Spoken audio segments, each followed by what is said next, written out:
São Carlos.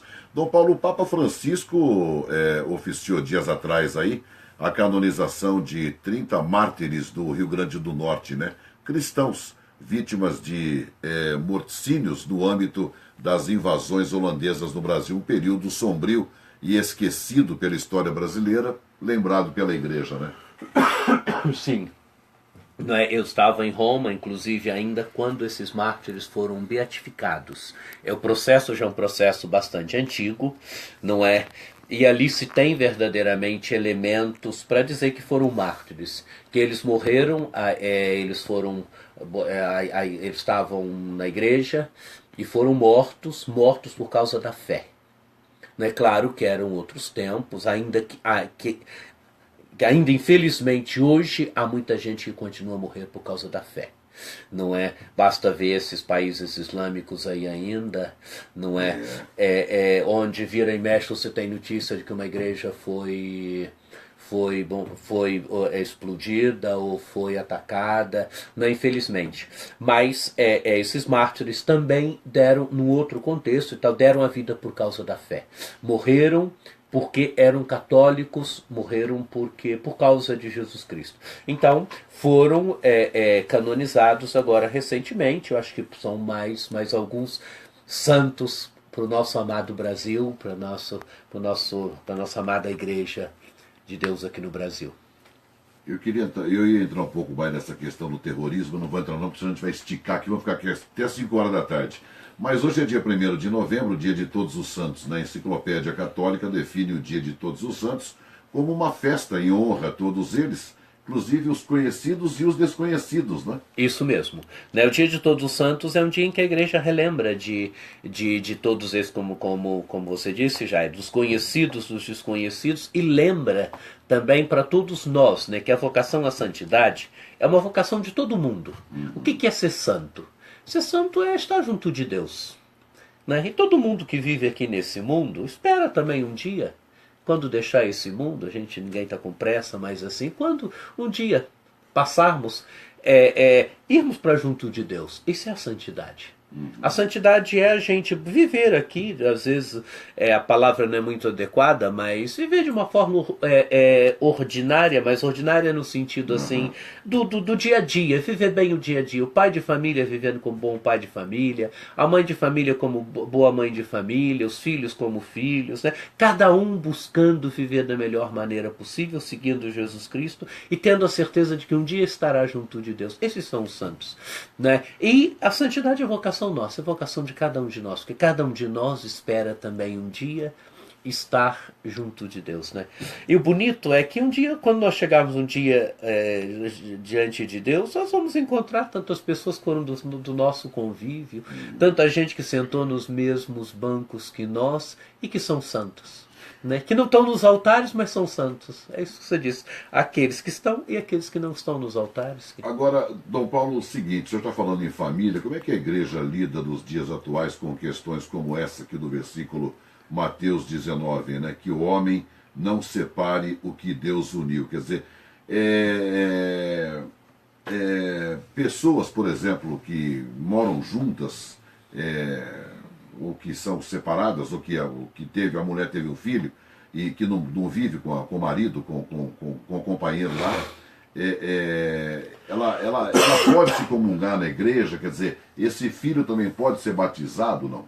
Olha, Papa Francisco convocou um sínodo que foi realizado em 2 anos.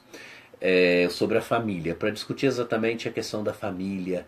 Né? A igreja há muito tempo já que ela percebe as mudanças que a sociedade, pelas quais a sociedade vem passando, né?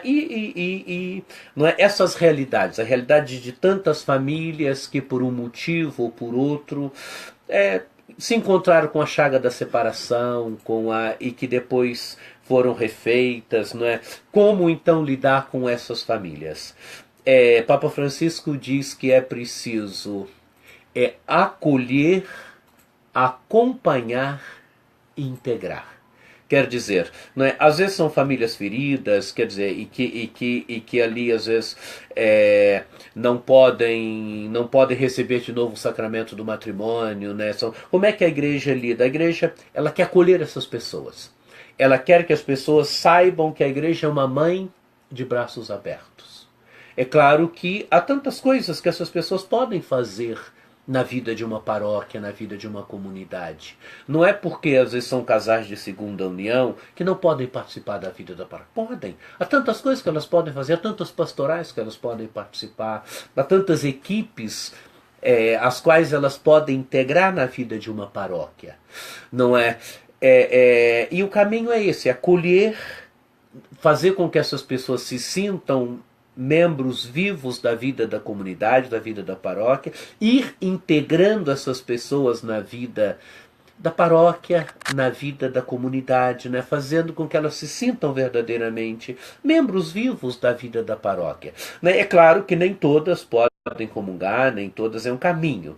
Não é se chegou um momento nesse processo de acolher, de acompanhar, integrar, que se percebe que a pessoa fez um caminho, que a pessoa pode ser, há muitos casos que é previsto que a pessoa possa até comungar. Isso o próprio documento que São João Paulo II fez, Familiares Consórcios, já previa situações em que uma pessoa de segunda união pode casar, porque às vezes há muitos que já vivem como irmãos, há muitos e tantas outras situações que às vezes, acompanhando, se percebe que a pessoa pode chegou a um tal grau de participação, chegou a um tal grau e que há elementos ali para dar comunhão, não é? Agora, e a igreja batiza os filhos dessas pessoas, assim, para professor tem dito muito, a igreja não é uma alfândega, quer dizer, não é um lugar da burocracia, a igreja é o lugar do acolhimento.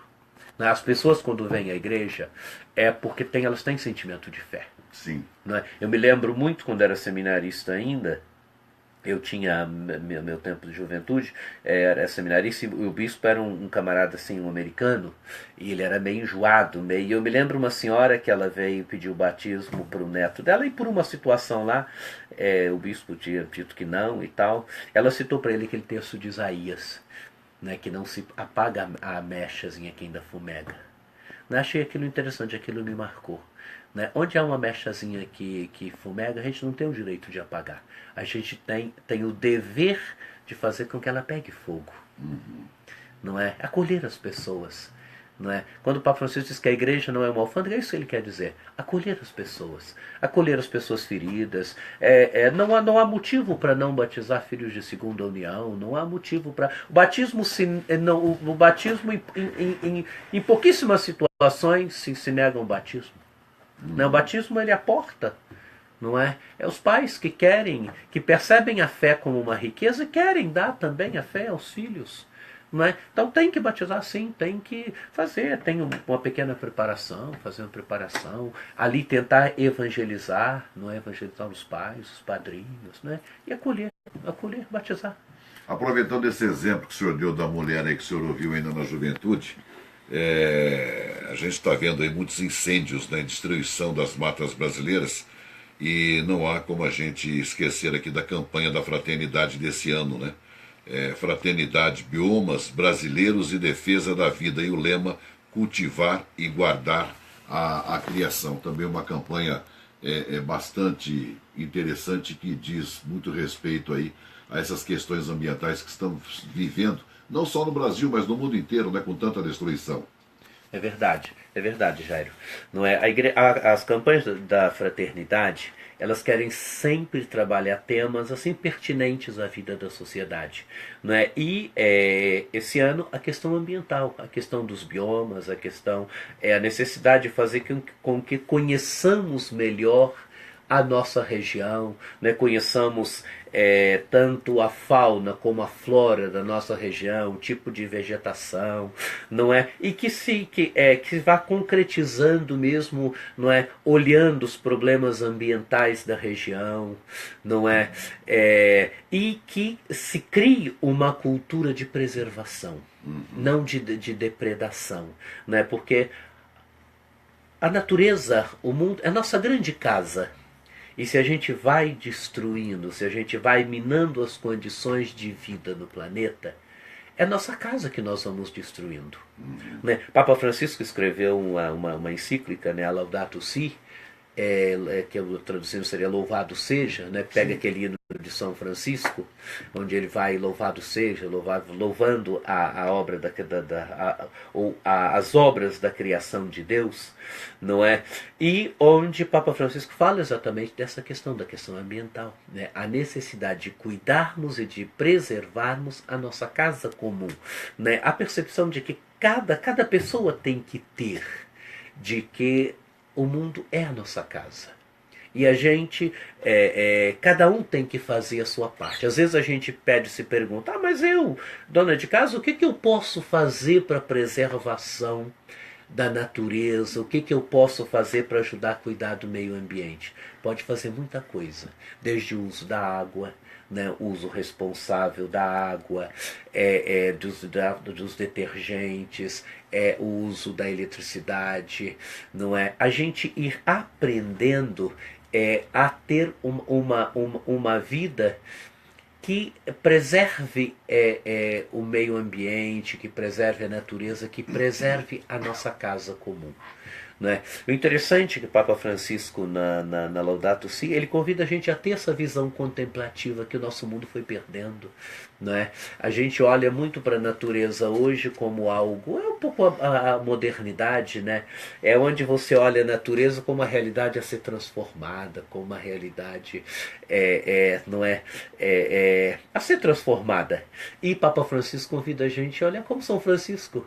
Né? É o irmão Sol, o irmão Lua, o irmão Lobo, a irmã Natureza, né? Onde você olha toda a criação de Deus e percebe que a criação é dom de Deus e que há um relacionamento seu com toda a natureza, com todo o meio ambiente, com todo o ecossistema, com tudo. Né? Nós somos integrados numa totalidade. Não é? Nós achamos que usamos dessa totalidade como queremos. Só que às vezes vamos destruindo, vamos minando as condições de vida. Né? Isso é a nossa casa. Agora, Dom Paulo, 12h50 para você que está chegando agora. Estamos aqui com o bispo da Diocese de São Carlos, Dom Paulo César. Hoje nós teremos aqui um assunto polêmico em discussão na Câmara Municipal de São Carlos, que é a questão da ideologia de gênero, né? Quer dizer, é um assunto que tem gerado muita discussão e hoje esse tema será colocado em debate aqui na Câmara Municipal de São Carlos. Como é que a igreja lida com essas questões, Dom Paulo? Olha, a igreja ela tem uma posição bastante clara, não é, sobre essa questão. Ela não é a partir ali do livro do Gênesis, né, a grande afirmação que Deus criou o homem e mulher, os criou e criou um para o outro, não é? Então a igreja ela tem sua postura bastante clara, mas a igreja ela não quer em momento algum que haja cultura da intolerância, que haja o desrespeito, que haja a igreja ela quer criar a cultura do diálogo. Uma coisa é você discordar, uma coisa é você pregar. Isso aqui é a nossa doutrina, porque para nós é questão de revelação, é questão de fé. Não é que assim Deus criou o ser humano, criou homem e mulher, assim os criou, né, um vocacionado para o outro, numa alteridade. Não é? Deus não criou na afirmação da nossa fé algo indefinido. Deus criou o homem, criou a mulher, criou um vocacionado ao outro. Né? Agora, isso para nós é objeto de fé, quer dizer, é algo que nós não podemos colocar em discussão. Agora, nós não podemos em momento algum criar a cultura da intolerância. Não é? Nós respeitamos e queremos também ser respeitados. Papa Francisco fala muito da cultura do diálogo. Né? Ele dá o nome de cultura do encontro. É interessante que ele lançou essa cultura do encontro no Rio de Janeiro. Quando ele veio para a Jornada Mundial da Juventude, ele fez um discurso muito interessante no Teatro Municipal, onde ele se encontrou com a sociedade. E ali ele lançou uma coisa que está muito no coração dele, a cultura do encontro. O que ele entende por cultura do encontro? A cultura do encontro é a capacidade da sociedade de sentar e dialogar. e dialogar sobre os problemas simples, sobre isso também sobre os problemas complicados da vida de uma sociedade. Não é? Agora, o diálogo supõe sempre o respeito. Sim. Eu posso discordar do outro, mas eu respeito o outro e o outro me respeita. Isso é a base do diálogo. Né? O respeito, você perceber que diante de você existe um ser humano, não é, que pensa diferente de você, que tem suas posturas, que tem, mas que merece respeito e que você também deve ser respeitado. Né? A sociedade cresce assim quando há respeito entre os, quando há divergência normal na vida de uma sociedade, a divergência é normal na discussão de questões, no encaminhamento mesmo de questões, mas o respeito é fundamental. Quando existe respeito, aí existe verdadeiro diálogo. E todo mundo cresce, a sociedade cresce. Né? Eu vivo um pouco preocupado assim, no Brasil, principalmente ali, né, depois de 2013, você deve se lembrar bem, daquelas grandes manifestações que aconteceram, depois as eleições seguintes que aconteceram, como se foi criando um certo clima de intolerância, às vezes no Brasil, né? E nas discussões das questões. Coisa que não é muito do nosso povo. Né? O nosso povo é um povo mais dócil, é um povo mais dado ao diálogo. Não é da nossa, a intolerância não é da nossa cultura. Né? A intolerância é sempre um perigo na vida de uma sociedade. O que nós estamos assistindo com o radicalismo islâmico? A intolerância. Então eu elimino o outro. Esse radicalismo islâmico, no fundo, ele não é voltado contra a Igreja Católica? Também. Também Ou sobretudo ela? Sobretudo ela, não é? Mas porque o mundo islâmico ele olha o Ocidente de um modo geral, não é? É o muçulmano radical aqui, né? Porque nem todo muçulmano, não é? A maioria dos muçulmanos e tal são, acho que graças são gente de bem, são. Agora o radicalismo sim, o radicalismo é voltado contra o Ocidente, voltado contra a Igreja Católica. Por isso o terrorismo, por isso não é, essas formas de eliminar o outro. Não é que o outro não é alguém com o qual eu dialogo, o outro é uma ameaça, então eu o elimino. Exatamente, porque eu me lembro daquele atentado de 11 de setembro de 2011 lá, eu estava na Rádio América, lá em Uberlândia, trabalhando, e quando aconteceu aquilo, naquele exato momento, acho que era 10 para as 9 da manhã, 10 para as 8 da manhã, coisa do tipo, e estava do meu lado o padre Edivaldo, falou, isso aí vai se expandir para o mundo inteiro, vai ser cada vez pior, e o alvo deles é a Igreja Católica. Eu nunca mais esqueci disso. É verdade. Né? Agora, Dom Paulo, tem uma questão também que é o seguinte, a CNBB sempre tomou aí posição sobre os acontecimentos nacionais. Em maio último, a Conferência Nacional dos Bispos do Brasil emitiu uma nota oficial com o título Pela Ética na Política, na qual afirmava que a conferência acompanhava com espanto e indignação as graves denúncias de corrupção política acolhidas pelo Supremo Tribunal Federal. Né? O texto pedia ainda uma saída, né, que fortalecesse o Estado democrático de direito. Quer dizer, a Igreja também sempre marca posições assim e exerce o seu papel em momentos difíceis da vida nacional, né? Né, exerce, e a Igreja do Brasil ela tem tradição nisso, né? A Igreja do Brasil ela teve um papel muito importante nos anos 60, nos anos 70, nesses momentos difíceis. A Igreja do Brasil teve uma presença muito marcante e continua tendo, né? Porque é dever nosso, né? Tem um documento do Concílio Vaticano II, chama Constituição Gaudium et Spes, e onde ele diz que as alegrias e as esperanças do homem de hoje, do ser humano de hoje, são também as alegrias e as esperanças da Igreja. Né? A Igreja ela vive no mundo e ela olha a política, ela não se envolve com a política partidária. Sim. É o papel dela. Não é portanto que a política partidária ela às vezes divide, a Igreja ela tem que unir. Não é? É papel dela. É papel dela criar comunhão, é papel dela criar união. Agora, ela olha para a política como bem comum, não é, como construção do bem comum, como não é, governo em prol do povo, da promoção do bem comum. E nesse sentido que a Igreja faz suas notas, nesse sentido que a Igreja ela se pronuncia, porque ela se preocupa, não é?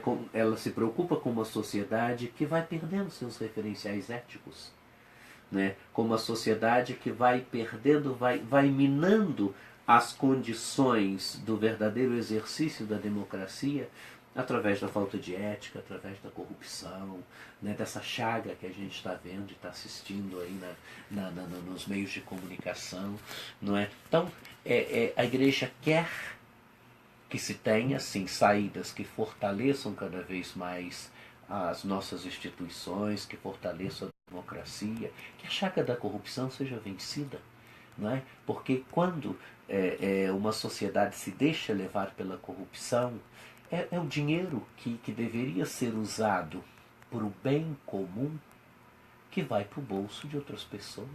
E faz uma falta danada, né? Faz, com a sociedade, né? Tantas escolas, tantos hospitais, tantas coisas que deixam de ser feitas.